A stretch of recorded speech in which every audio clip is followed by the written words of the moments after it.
Señor. Extramuros. Aldo Mazzucchelli y su columna Extramuros en Bajo la Lupa.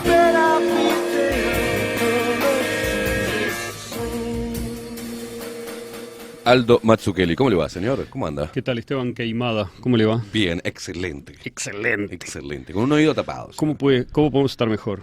Es difícil imaginarlo. ¡Fua! Estuve pensando. La miércoles. Porque me di cuenta ayer, cuando estaba allá en Florida con usted y otros amigos, que no tenía columna para hoy. Entonces surgió, es interesante el modo como surgió, ahora voy a contar la idea de esta columna, que es un poco rara, distinta de otras. Y tiene que ver con un fenómeno que me doy cuenta cada vez que, por ejemplo, cuando vamos ahí o como cuando fuimos al Prado y tal, la gente viene a saludar y agradecer y tal, y uno se da cuenta que dice, bueno, nos influimos mutuamente, ¿no? En la sociedad, no tenemos más remedio, ¿no? Tenemos capacidad de influir, los demás tienen capacidad de influir en nosotros. Entonces la pregunta que se me ocurrió primero, sin tener la más menor idea de para dónde ir, era cómo hacer eso correctamente, ¿no? Así, porque es un poder también y hay que manejarlo bien, ¿no? Entonces, cuando fui a agarrar la camioneta ayer para volverme, pasó una cosa extraña. Yo tengo una camioneta que la uso para ir a venir del campo y eso, y la caja, digamos, no brilla por su limpieza frecuentemente. No. Va acumulando cosas, digamos, ramitas, hojitas, cosas, yo qué sé. Cosas que se le caen. Jamás la lavo, digo la verdad. O sea, a veces vacío mecánicamente lo que hay, digamos, y... La lava la lluvia. La lava la lluvia, a veces cuando voy a servir la camioneta la lava el service. Bueno, la cosa es que había en un rincón de la caja había unas ramas y un poquito de tierra, un poquito de ramas, de cositas ahí. De repente ayer cuando miro, veo que había crecido pasto en el rincón. Unas, yo qué sé, 10, 15 britas de pasto precioso, verde. Estaba paradito ahí, bien fuerte, bien vivo, como una gramilla ahí de hoja ancha. Digo, mirá, ahí se me ocurrió algo, ¿no? Se me ocurrió una idea que de repente queda más clara a lo largo de la columna. Creo que tiene que ver con influir por el ejemplo, ¿no? Pero, bueno, ¿cuál es el modo correcto de influir, no? En un mundo de influencers. Exacto. Fíjese qué palabrota esa, ¿no? De las peores que se han inventado. Bueno, este episodio del Corona yo creo que es un episodio nada más, dentro de una serie histórica. O sea, no tengo la menor gana. Después, más tarde, hablaremos, capaz, si llega el tiempo, de algún detalle de lo que ha ido pasando estos días, pero... Claramente hace tiempo, yo diría hace más de un año ya, que uno siente como una presión de dejar de ocuparse de los detalles, porque los detalles ya están, ya sabemos cómo va a ser. Todo lo que va pasando solamente va confirmando lo que sabíamos. El día que haya algo nuevo, lo comentamos, digamos. Exacto. O sea, pero el Corona es un episodio dentro de una serie histórica, yo diría, y es interesante pensar eso como totalidad para ver, primero, dónde estamos parados, segundo, qué hacemos, ¿no? En ese orden, ¿no? Entonces, ¿cuál es esa totalidad? Bueno, yo la respuesta general que siempre tengo es un movimiento de esta civilización en la que nacimos nosotros, que podemos llamarle Occidente, no tiene un nombre sencillo, es un movimiento hacia su fin como civilización, lo que está pasando. ¿Ok? Entonces, ¿cómo es que termina una civilización? Eso es una cosa, digamos, hay una serie de corrientes históricas, no una serie de corrientes, sino una tradición histórica, de Gian Battista Vico, el italiano, ¿verdad?, del siglo XVIII, o Spengler, o Toynbee, Arnold Toynbee, que son un alemán, un inglés, y continuados por un tipo que a mí me interesa mucho, que yo estoy traduciendo. Digo estoy porque lo voy haciendo de a pedazos y ahora hace tiempo que estoy en deuda con los lectores de Extramuros, pero viene siendo traducido en Extramuros. Hay como un folletín al final en donde aparece el libro principal de Quigley, que se llama Tragedia y Esperanza, que es un libro sobre la historia del siglo XX, digamos, que para mí es una lectura imprescindible para cualquiera que quiera entender algo. Hay toda una historia alrededor de Quigley que no voy a contar hoy. Pero en todo caso, Quigley dice que a partir de los estudios de estos señores que mencioné y otros, y del mismo, daría la impresión, dice Quigley, que las civilizaciones pasan por un proceso de evolución que puede ser analizado brevemente del siguiente modo.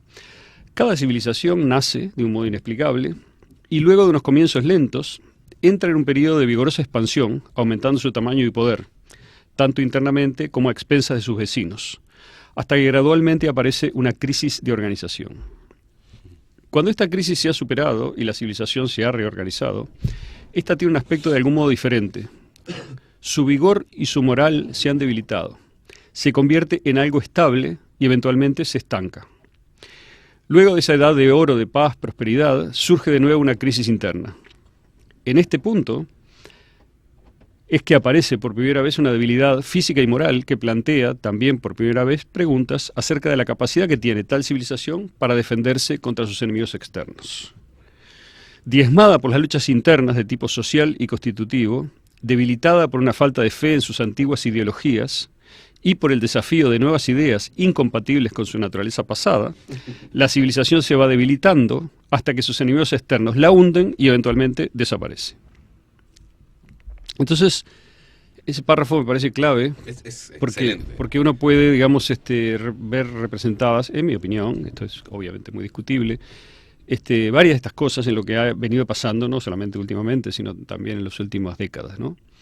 Después Quigley analiza y explica alguna peculiaridad de la civilización occidental, porque él la compara con otras civilizaciones, y dice que si bien comenzó igual, con un periodo de mezcla de elementos culturales de otras sociedades, conformó esos elementos en la cultura de rasgos propios, se empezó a expandir, igual que todas, ¿no? Y pasó de ese periodo de expansión a una de crisis. Pero en ese momento el esquema, dice Quigley, de Occidente cambió, porque en muchas otras civilizaciones, él menciona más de una docena de ejemplos, ¿no? Acá no los voy a leer, obviamente, ¿no?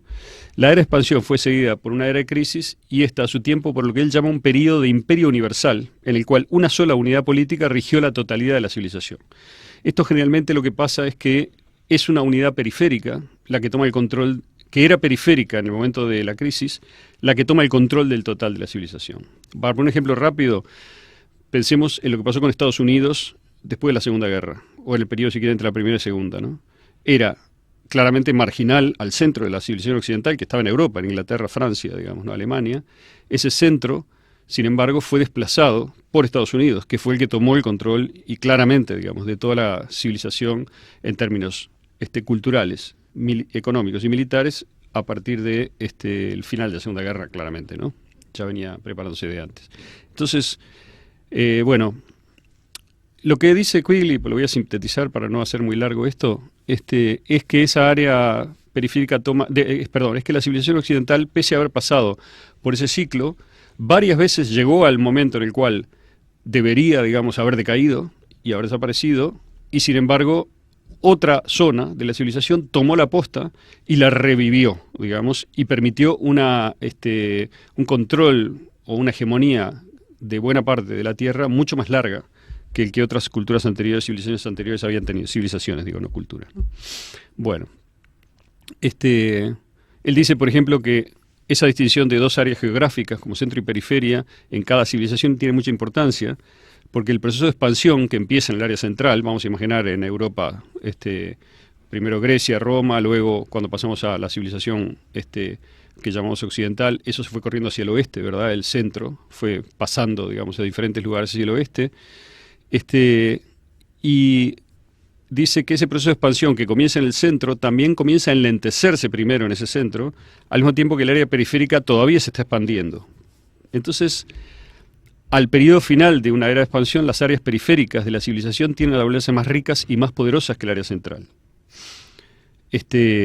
Bueno, entonces se fue, como decía antes, la civilización nuestra fue capaz de reformarse a sí misma y entrar en un nuevo periodo de expansión varias veces, ¿no? Esa expansión está marcada en general por 4 tipos de expansiones: de población, o sea, crece la población; de área geográfica, se aumenta la influencia política, ¿verdad?, en la geografía; de producción y de conocimiento. Son 4 ramas en las cuales se ve esa expansión, ¿no? La expansión de la producción y la expansión del conocimiento dan lugar a la expansión de la población, y las 3 juntas dan lugar a la expansión geográfica, ¿no? Bueno. Entonces, es esta declinación en el ritmo de expansión de una civilización lo que marca su pasaje de la era de expansión a la era de conflicto. Este último es el periodo más complejo, ¿no? Esta era de conflicto, ¿no? Es más interesante y más crítico de todos en la vida de una civilización, y está marcado por 4 características principales. A, es un periodo con un ritmo de expansión que declina. B, es un periodo de crecientes tensiones y conflictos de clase. C, es un periodo de guerras imperialistas cada vez más frecuentes y cada vez más violentas. Y D, es un periodo en que la irracionalidad, el pesimismo, las supersticiones, lo ultramundano también crecen. todos estos fenómenos aparecen en el área nuclear de una civilización antes de que aparezcan en porciones más periféricas de la sociedad. O sea que estaríamos, según su descripción, en ese área de conflicto. Entonces él dice, dejando de lado este futuro, bueno, pareciera pues que aproximadamente 1500 años que tiene la civilización occidental de vida, digamos, atravesó los siguientes 8 periodos. Entonces, primero hay un periodo de mezcla hasta el año 700, más o menos del 350, ¿no? Cuando termina el Imperio Romano y se va, digamos, disolviendo, mutando en una nueva situación en Europa, sobre todo, y en la cuenca del Mediterráneo primero. Después hay un periodo de gestación, que él dice que es del 700 al 970. Después hay una primera expansión, hasta el 1270. Hay un primer conflicto, hasta el mediado del siglo XV, y el imperio nuclear que surge Inglaterra en 1420. Después hay una segunda expansión. Ahí tenemos una centralidad de España, ¿no? Y demás. Después hay un segundo conflicto, hasta 1820, y el imperio nuclear que surge es el francés. Y luego hay una tercera expansión, hasta el 29. Y un tercer conflicto, y el imperio nuclear que surge es Alemania hasta el 42. Y luego él publica este libro en el 66, deja abierto eso y dice, bueno, estamos en un momento de reorganización. Puede haber una cuarta expansión que vaya del 44, o sea, del 45, del fin de la guerra, a no se sabe cuánto, sigue expandiendo, y la continuación del proceso puede ser el imperio universal, que sería Estados Unidos, cosa que ocurrió, y luego una decadencia y finalmente una invasión y el fin de esta civilización. Eso lo dejó escrito en el 66 Quigley, ¿no? Entonces, ahora digo yo, y dejamos a Quigley, lo voy a citar un poquito más después, pero si miramos este panorama, ¿no?, general, ¿no? Entonces vamos a ver que el episodio del coronavirus, por más raro que sea, por más extremo que sea, es un episodio que solo es posible, me parece, debido a que Occidente, y en particular Estados Unidos, que es su líder efectivo, cultural, económico y militar desde hace unos 70 años, ¿no?, está en una guerra interna y en una guerra con enemigos exteriores que muestra la debilidad de toda la civilización, digamos, ¿no? Europa tiene el recuerdo de lo que fue, pero ya no es. Y las zonas periféricas, como América Latina o Australia, por ejemplo, no tienen individualmente la fuerza ni el desarrollo como para convertirse, por ahora al menos, en centros de un renacimiento nuevo. O sea, si lo vamos a relanzar, ¿por dónde? Digamos, ¿no? Entonces hay quien piensa, yo soy uno de ellos, que esta es la Tercera Guerra Mundial, lo que está pasando, y que el virus fue lanzado adrede por China, apoyado por fuerzas políticas internas al Estado y la política norteamericanas, y también por fuerzas globales, digamos, que están todas trabajando para terminar de destruir esa cabeza real de Occidente que es Estados Unidos, ¿no? Que todo el efecto de la plaga es múltiple, yo pienso también, ¿no? Destruir la economía, la trama social de las sociedades centrales de Occidente es fundamental. Sacar a Trump del poder era fundamental también. Y buena parte de la explicación de todo lo que pasó en el año 20, sobre todo, tuvo que ver con eso. La elección de Estados Unidos, lo afirmo, fue alterada, fue fraudulenta, debido a la reducción de millones de excepciones en los procedimientos electorales, todas con la excusa del COVID, que luego, digamos, la justicia se negó a considerar los recursos. El control absoluto de la información hizo que un tarado acá en Uruguay escribiese un tuit luego del episodio que también fue falso de la toma del Congreso, ¿no? Sí. Acusándome a mí de defender no sé a quién. La toma del Congreso por una supuesta horda que no rompió ni una bombita, ni se afanó ni un florero, que entró caminando y paseando por el Congreso, porque la policía le abrió la puerta y la acompañó y la invitó a entrar. Todo eso es una mentira gigante, intentando crear la noción de que hay masas malignas y fascistas que apoyan a la actual oposición norteamericana. No hay nada de eso, hay un juego de ajedrez. Afganistán es parte con seguridad de ese juego, de los dos lados, digamos. El problema es que cuando estos señores juegan, mucha gente muere, ¿no? Como estamos viendo en Afganistán, ¿no? Entonces, una parte anecdótica de esto, importante, pero todavía parte del proceso, yo creo es que Trump y sobre todo quienes lo apoyan, porque Trump él mismo también es una anécdota, pero representa a alguien es, digamos, ¿no? Tiene apoyos poderosos, si no, no estaría vivo hasta ahora, ¿no? Ha intentado que Estados Unidos vuelva a ocupar su lugar de liderazgo en Occidente. Y lo que hay que preguntarse, yo no tengo respuesta a esto, es si ese intento no está queriendo ir contra el rumbo natural de la historia. ¿Me explico? Es decir, acá no es un problema de buenos y malos. Yo creo que hay que mirarlos desde más arriba el problema, ¿no? O sea, Trump, por supuesto que no es el problema que nos vende la CNN ni los periodistas uruguayos. Es un problema porque representa una resistencia a morirse, digamos, de Occidente. Y cuando lo que corresponde es morirse, lo mejor es morirse, yo pienso, ¿no? Es duro lo que digo, pero me parece que eso nos ubica en un lugar más claro, ¿no? O sea, eso no hace buenos a sus enemigos tampoco. Al contrario, para mí claramente son, en buena parte, los malos en esta película, si querés, ¿no? Pero lo son porque están terminando de cumplir su función negativa, que es una función histórica, ¿no? Los bárbaros tampoco eran nenes de pecho cuando destruyeron el Imperio Romano, ¿no? A escala de su tiempo, ¿no? pero cuando durante siglos fueron avanzando sobre Roma, sirvieron a una finalidad que estaba más allá de sus violaciones y carnicerías, ¿no? Entonces, la historia es un espectáculo horrible a menudo, ¿no? Esto de Pfizer, ¿no?, y demás son los bárbaros de ahora, en mi opinión. Claro que se visten con la ropa de la ciencia, pero no son científicos en ningún sentido, son bárbaros de túnica, digamos, ¿no? Son criminales, ladrones de niños, violadores, etcétera. En lugar de controlar a la gente por fuerza bruta, la controlan de lejos con la tecnología. En lugar de andar a caballo, andan en jet privado, pero no es una diferencia esencial, porque la función es la misma, ¿no? Terminar de destruir de una vez una civilización, la occidental, que perdió su fe, sus creencias mejores, y que por tanto no merece ser salvada, ¿no? Acuérdese lo que decía Quigley, se lo recuerdo otra vez. Luego de la última crisis de reorganización que ocurrió con las dos guerras y el periodo inmediatamente posterior, ¿no?, con la creación de la ONU, del Estado de Israel, etcétera, ¿no?, en los años 40, fines, ¿qué pasó? Quigley recuerda, ¿no?, esta ley descriptiva. Dice: luego de una edad de oro de paz y prosperidad surge de nuevo la crisis interna. En este punto es que aparece por primera vez una debilidad física y moral que plantea también por primera vez preguntas acerca de la capacidad que tiene tal civilización para defenderse contra sus enemigos externos. Diezmada por las luchas internas de tipo social y constitutivo, debilitada por una falta de fe en sus antiguas ideologías y por el desafío de ideas nuevas, incompatibles con su naturaleza pasada, la civilización se va debilitando hasta que enemigos externos la hunden. Eso es excelente. Y eventualmente desaparece. Eso es muy descriptivo. Así de simple, digo yo, entonces. Es lo que está pasando. Claro. El cristianismo ya no es el factor que reúne la fe de la civilización, es decir, de sus poderes, gobiernos y políticos, educación, sistema de justicia. Hay líderes que siguen apelando a esa reserva, que existe y es grande en Occidente, de ciudadanos que todavía tienen fe y quieren vivir de acuerdo con ella. Pero todo eso está a contrapelo de la historia actual. Esa historia hoy propone ideas nuevas, cito a Quigley, incompatibles con la naturaleza pasada de lo que nosotros aprendimos. Esas ideas son ideas tales como, por ejemplo, la experimentación sin límites con la fuerza de la vida. Algo con lo que Occidente tiene problemas y frenos todavía, más o menos en su sitio, aunque están cediendo, pero por ejemplo China no tiene. China experimenta con todo. No tiene el prurito ético de la vieja Occidente, donde aún hay, digamos, cierto temor de Dios, ¿no? Entonces, me parece a mí que lo que viene es maravilloso. Yo cometería un error si dijese que sí o que no. No lo sé. Pero viene. Sería lo mismo que preguntarle a un romano de los siglos de la decadencia del imperio si le parecía que los bárbaros prometían algo muy bueno. La respuesta de aquel hombre preso en su mundo habría sido que no. Pero la respuesta correcta para mí es no sé. Porque aquel romano, por ejemplo, no sabía que los bárbaros se iban a cristianizar y que iban a ser los responsables de crear no solo el arte gótico, por ejemplo, sino toda la civilización occidental misma, con todas sus maravillas culturales y tecnológicas que finalmente Occidente creó. O sea que nosotros somos los hijos de los bárbaros, no del señor romano aquel. Tampoco sabía aquel romano que Occidente iba a ser la civilización más invasora, cruel y destructiva de todas. Porque su foco en la tecnología de armamento, que es uno de los rasgos definitorios de Occidente, ¿no?, las armas, y su capacidad de expansión tecnológica iba a generar lo que generó. Es decir, ¿de qué sirve hacerse la pregunta ahora de si va a ser para bien o para mal?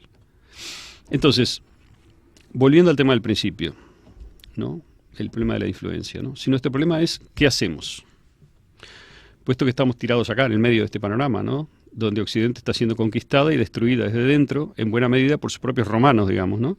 Los señores del CDC, de la FDA, de la farmacéutica, los filántropos, amantes de la humanidad, los politicuelos de periferia, como los nuestros, ¿no? ¿Qué hacemos nosotros? ¿Qué hago yo?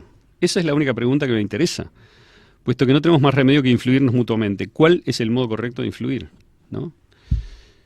Para mí la respuesta a eso es, bueno, por ejemplo, ¿no?, es del modo más individual y menos masivo posible, intentando, como decían los primeros cristianos, preservar un mundo correcto, un mundo que sintamos correcto. En otras palabras, lo único que podemos hacer ahora es cultivar y dejar plantada una semilla para un futuro en el que nosotros no estaremos. Yo sé que es un poco melancólico. No, coincido totalmente, porque lo hemos dicho acá. Esta generación no se le puede pedir mucho. Quizás algunos casos, ¿no?, que digan, bueno, voy a desandar caminos, los que transité, y acá me voy a plantar de esta manera porque son otros los desafíos que tengo hoy. Yo hablo de los jóvenes, hablo de las futuras generaciones. ¿Qué enseñarles? ¿Qué dejarles? ¿Qué libro entregarles? Para que empiecen a leer desde ahora. Entonces yo diría que puede ser que alguien sienta melancólico de lo que digo ahora, pero para mí es verdadero, para empezar, ¿no? Y eso basta, ¿no? Pero además, bien mirado, no es triste, ¿no? Nosotros tenemos y vamos a tener nuestras alegrías, amores, descubrimientos, pasaremos como todos los demás. No hay que apenarse con eso, sino simplemente seguir viviendo, ¿no? Y realizando a una escala ínfima, como te diría un granito de arena de los chicos en el médano de Balizas, Cabo Polonio, digamos, ¿no? Ese tamaño. Pero ir realizando eso, lo que nosotros creemos que está bien, ¿no? Intentar vivir esos valores, los materiales, encontrar mecanismos, gente, crear comunidades donde los valores que tenemos se vivan, aunque sea un poco. Y lamentablemente en ese proceso nos vamos a separar de otros, porque sí, es necesario, claro, ¿no? En un momento crítico cada uno se protege un poco también. Y quizá no está tan abierto como se le invita a estar, ¿no? Yo me acuerdo, en mayo de este año, fue un día, estaba ido solo al campo, estaba caminando, que es algo que hago a menudo, ¿no? Y tengo una imagen que me viene ahora, ¿no? Que es la de una coronilla que vi, un árbol, ¿no? Era una coronilla vieja, ¿no? Literalmente vieja, de cientos y cientos de años, porque todo el mundo sabe que las coronillas demoran mucho en crecer, ¿no? Y en generar un tronco ancho, ¿no? Por el tamaño del tronco y de la copa. Pero esa coronilla había exacto, había salido de una piedra. Es decir, había una piedra que tenía una grieta, y en esa grieta había crecido probablemente el retoño del árbol, que quizá tuvo que ir para arriba pasito a pasito con una lentitud exasperante de años, ¿no? Para salir de esa grieta y empezar a crecer. Pero la coronilla partió la piedra que la apretaba, y ahora es tremendo árbol donde uno se puede refugiar. Yo le dejé las fotos, ¿no? Sí, también le voy a dejar la foto de la camioneta, que no se la dejé, se la voy a dejar. Ya está medio mustio el pasto, pero bueno, ayer estaba más fuerte. Entonces, para mí la coronilla esa me influyó a mí, pensé, ¿no? Cuando la vi, y de un modo, capaz que es el mejor modo posible, ¿no? Dando un ejemplo, ¿no? O sea, la coronilla me habló, digamos, con sus signos, que son menos que los míos de pronto, pero tienen su elocuencia también, ¿no? Y lo que dije, pues, si vos seguís perseverando en lo correcto, con el tiempo generarás una sombra donde todos se pueden refugiar, ¿no? O sea, algo así, Qué ¿no? lindo. Algún bicho, ¿no? No importa, algo modesto, una vaca, ¿no? Igual, sí, vamos arriba. Tampoco vamos a glorificar la coronilla y crear un culto de eso, ¿no? Pero mi punto acá es, y ya la gente está pidiendo la foto, ya vamos a mandar. Voy a enganchar esto con algo menos grato, ¿no? Estos ejemplos generan oposición también, generan conflicto. Es necesario que haya un poco de conflicto, un poco de quilombo, ¿no? Porque la exigencia que uno se pone a sí mismo y por el ejemplo a los demás genera rechazo y resistencia de los demás que quieren permanecer en sus hábitos. Exacto. Esos hábitos les dieron seguridad en un momento y por lo tanto es racional hasta cierto punto, ¿no? Y los Aferrarse defienden. a eso, ¿no? Exacto. Ahora dudan si podrán vivir de otro modo, ¿no? Más adecuado a su ser interno más pleno, ¿no? Entonces uno se refugia y se pasa las horas pensando en que no lo está, engañándose, negándose a sí mismo la posibilidad de pasar a otra vida más plena que tiene ahí adelante, ¿no? En la política esto pasa todo el tiempo. Un uruguayo para mí es un tipo que va a perseverar en creer que el partido blanco o el partido rojo o el partido rojo y blanco más azul son la llave de la vida, la razón de existir, el dador de sentido. Yo creo que no son nada ya, que están vacíos, que no pueden influir salvo para mal, para frenar, para desviar, para demorar. ¿Tienen poder de succión todavía? Tienen. Los hábitos, lo viejo siempre se defiende así, amenazando veladamente y aplicando su viejo poder de succión. Para mí todo eso está condenado y es cuestión de tiempo nomás. Digo esto porque ayer, como usted sabe, fui a Florida. Acá viene la parte que los oyentes más recién llegados a estos problemas van a odiar. Y me van a putear también ellos acá en la pantallita y esas cosas. No pasa nada, ¿no? Solo les digo, lo hablamos en 3, 5, 10 o 20 años y todavía dando la vuelta. Y ustedes también. Porque yo voy a criticar a los que fueron a gritarle genocida a la calle. Y no me van a entender. Pero mi manera de influir, aquella en la que yo creo, es decir lo que me parece sin pensar si es cómodo o será bien recibido. No dividas a la oposición, me van a decir. ¿Cómo no? Sos oposición controlada, me van a decir. Muy bien.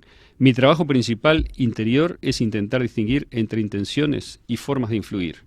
Yo no tengo ni las mismas intenciones ni el mismo modo o deseo de influir que otros. Yo creo que ir a gritarle genocida a la calle está mal. Lo dije unas cuantas veces, para mí alcanzaba con que lo dijese una vez sola. No hago política, no soy blanco, ni colorado, ni zurdo, no trabajo políticamente para nadie, tampoco para mí. No quiero poder para mí, no quiero involucrarme en la política vieja. Pero claro, la angustia de quienes van a gritarle genocida a la calle pensando que están haciendo algo bueno, no va a entender. Porque son idiotas que no quieren entender.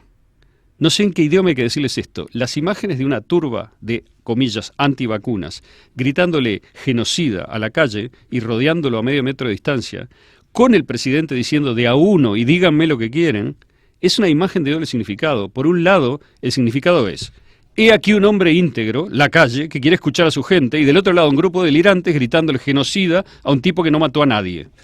Eso es que el diario El País. Eso es lo que va a ver el 99% de los que vean esas imágenes. Por tanto, esas imágenes fortalecen al lado contrario de la lucha en la que estamos. Exacto, señor. Eso es una parte. El segundo problema es más grave que el anterior. ¿Cómo lo quiero, pelado?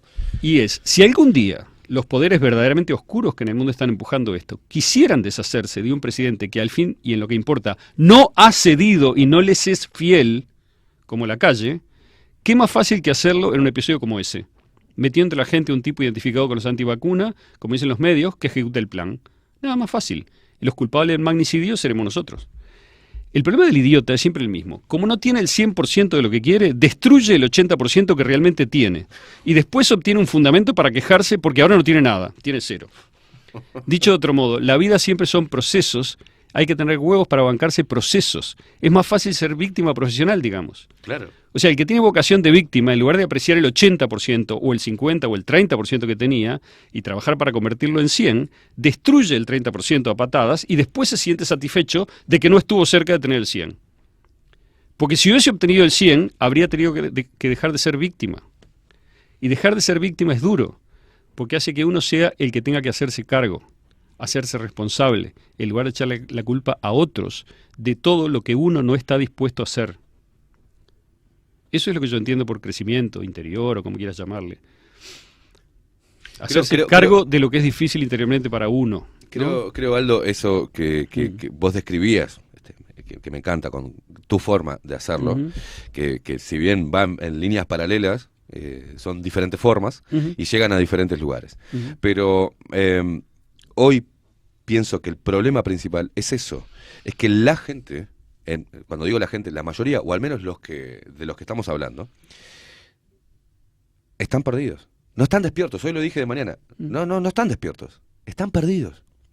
Están perdidos y están como un animal herido que cualquiera que se acerque lo único que tiende es atacar, porque están perdidos. Y no es que ahora todos tengamos que ser tipo Buda y Saumerio, todo lo que es comercial, de lo que es encontrar la serenidad. Como ayer pudimos estar tranquilos dentro de un gran caos.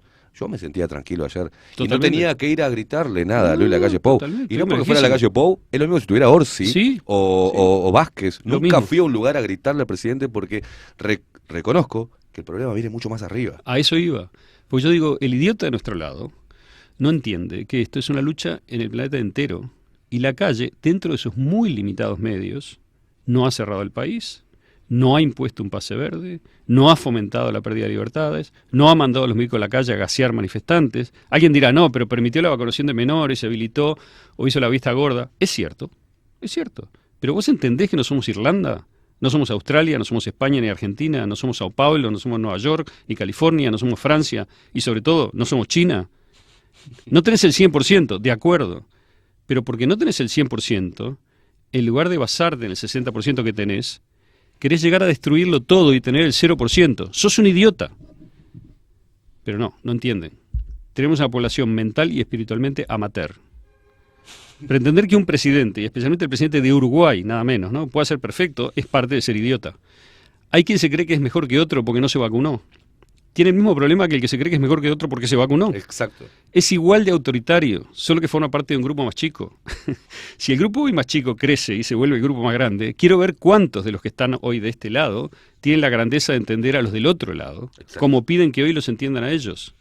Entonces yo quiero aclarar, no formo parte de ningún movimiento. Ayer fui a Florida y lo que vi me alegró en parte, y en parte me entristeció. El único movimiento del que formo parte yo tiene dos miembros, nada más. Yo es uno. La otra persona con la que estoy hablando es el otro, digamos, ¿no? Es un movimiento de a dos en un diálogo, ¿no? El griterío, las simplificaciones retóricas para ganar poder, es entrar en lo mismo. ¿De qué lado entres? Me da igual, lo que está mal es entrar. O sea, ¿está mal hablar con otros? ¿Cómo va a estar mal? ¿Está mal visitar lugares, intentar pasar información, publicarla, si se hace respetuosamente, sin engaños? Está bien. Pero, por ejemplo, de la información que nos llega día a día en los canales habituales de este lado, nuestros canales de Telegram y tal, ¿esto acierta? No. Mucha, no digo la mayoría, no la mayoría, pero hay mucha que es información falsa también. Por ejemplo, un mensaje que llegó ayer o anteayer, en medio del duelo por la aprobación de Pfizer, que decía que era falso que había sido aprobada. No es falso, es cierto. Comirnaty es la primera vacuna con aprobación total. Tengo adelante de mis ojos acá en la computadora la página oficial de la FDA. Lo que es cierto que se saltó un proceso muy importante. No hay que hacerse trampas al solitario. Y lo que hay que entender es simple. La FDA aprueba Pfizer porque es una organización profundamente corrupta, que hace décadas que lo es. Claro. Todo lo que sale de ella es mugre. Es como pretender, no sé qué ejemplo poner, ir a un prostíbulo y que no haya putas, digamos. O sea, Claro. todo lo que sale de ahí es así. Aldo, pará, Sí. antes que me olvide, porque eso que acabas de decir, lo he dicho, porque la gente, que la audiencia, no, pero no decís nada de esta noticia. ¿De dónde provino la noticia? ¿Qué pruebas tengo yo para pararme encima de sus conceptos? Exacto. Más que analíticos. Y Claro. ponerlo como él dice. Ujú.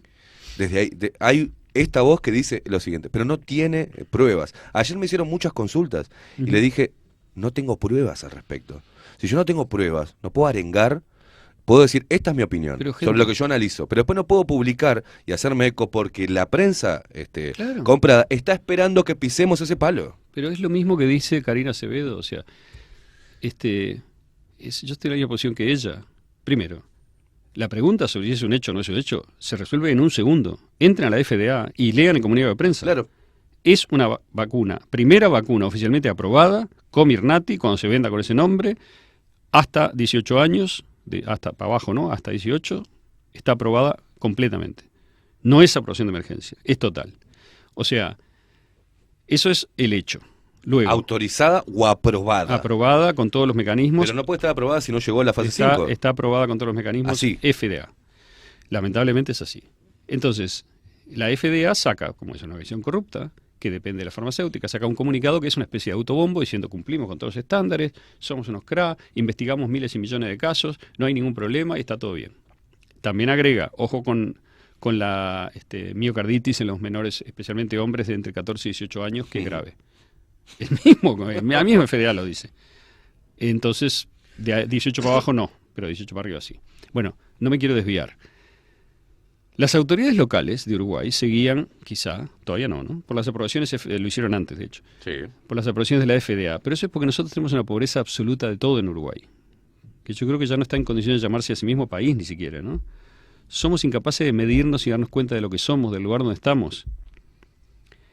Mira, hace unos meses, voy a decir algo que sé, hace muchos meses y que ya no me importa porque tampoco hay por qué respetar mucho a lo que no es respetable, ¿no? Hace unos meses el Ministerio de Salud Pública echó a un amigo mío, conocido, que era el encargado de Relaciones Internacionales del Ministerio, un pibe divino, puro, porque supuestamente había enviado por su cuenta a Pfizer una carta rechazando la vacuna.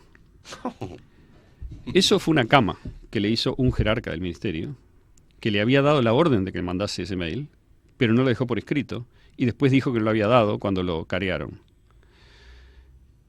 El pibe actuó en confianza porque es de ley y sigue órdenes, y el jerarca es una basura política, como tantas. El pibe cayó en un lío político en el marco de enfrentamientos entre los blancos y Cabildo y en el marco de la ofensiva de Pfizer para meter su veneno acá.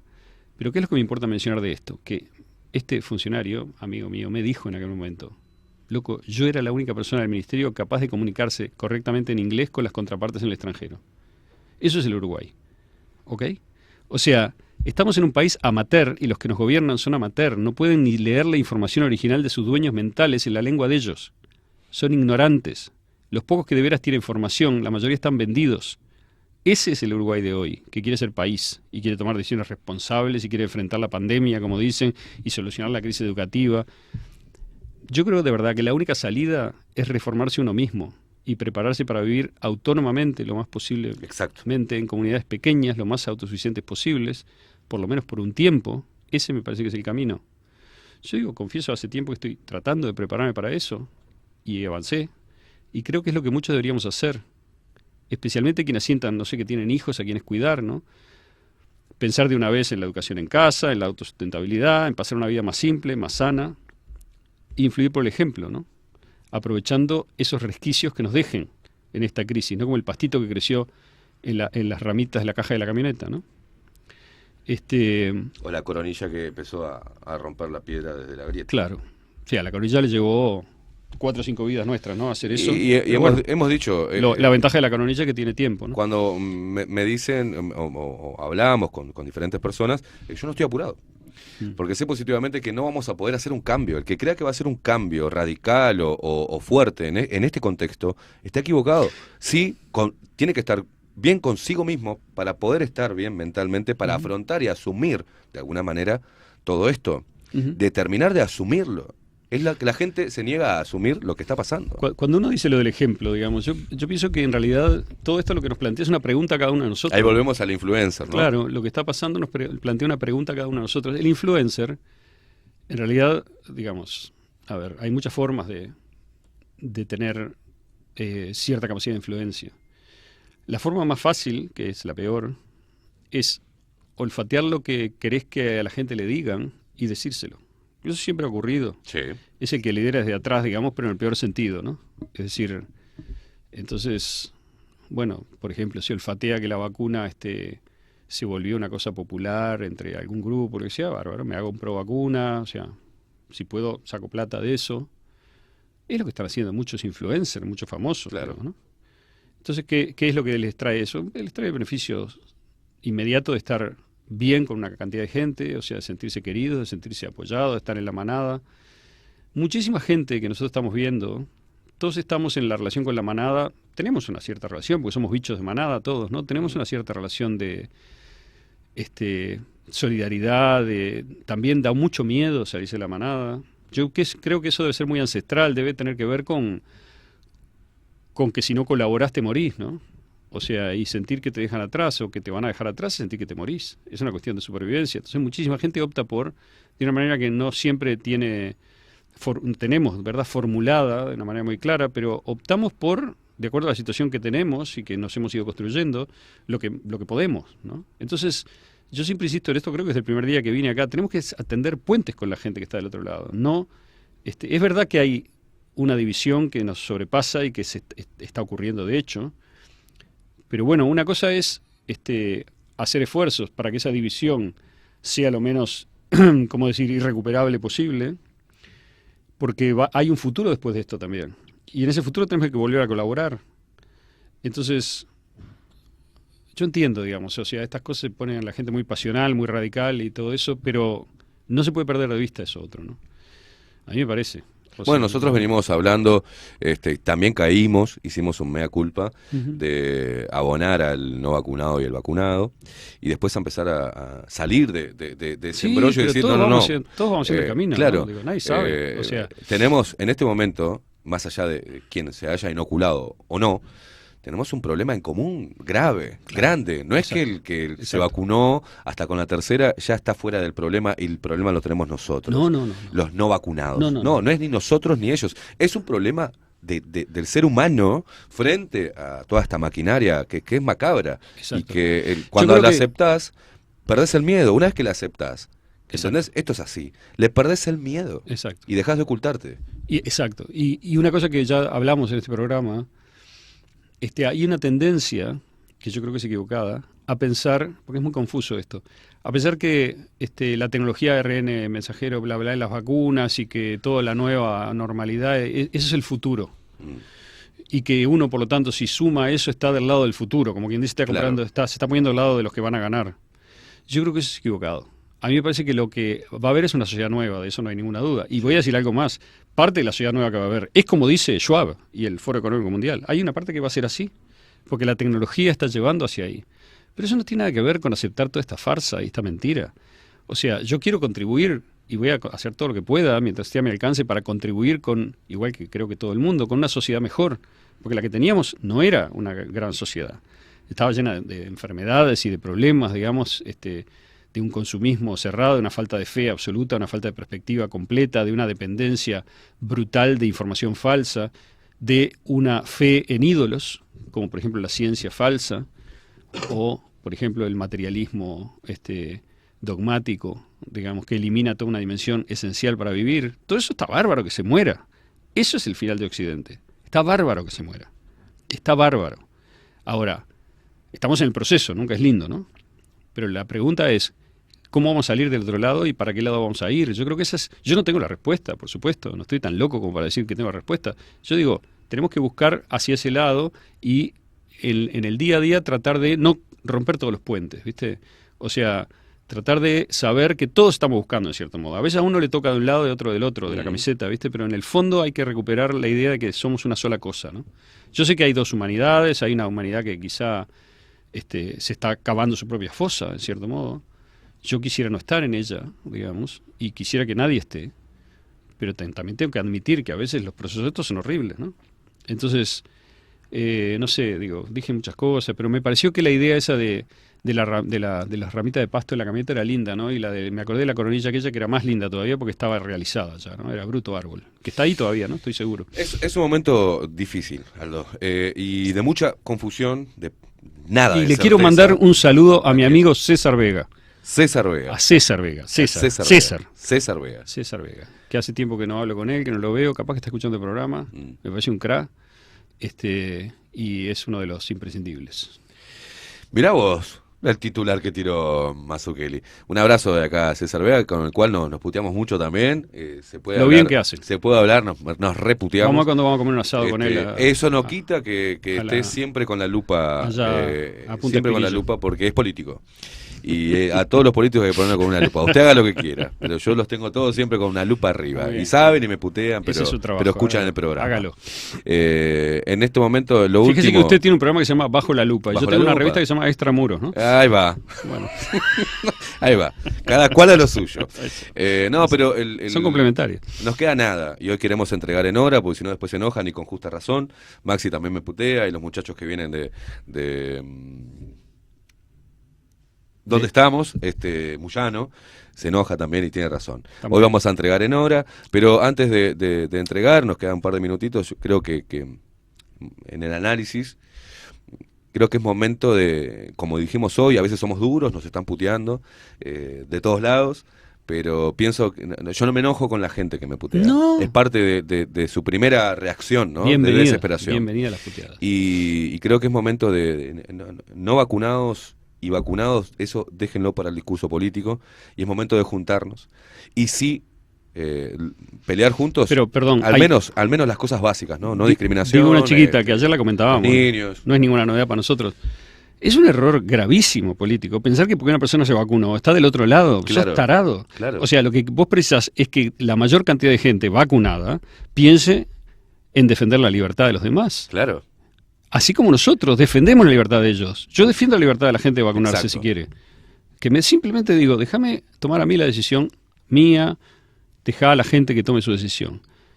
En eso es donde tenemos que converger. Y después, si vos querés optar por tal solución o tal otra, es libre. Yo respeto absolutamente, y es más, tengo muchos amigos que se vacunaron, tengo familiares que se vacunaron, los respeto, los quiero como siempre. Sí. No tengo ningún problema con ellos.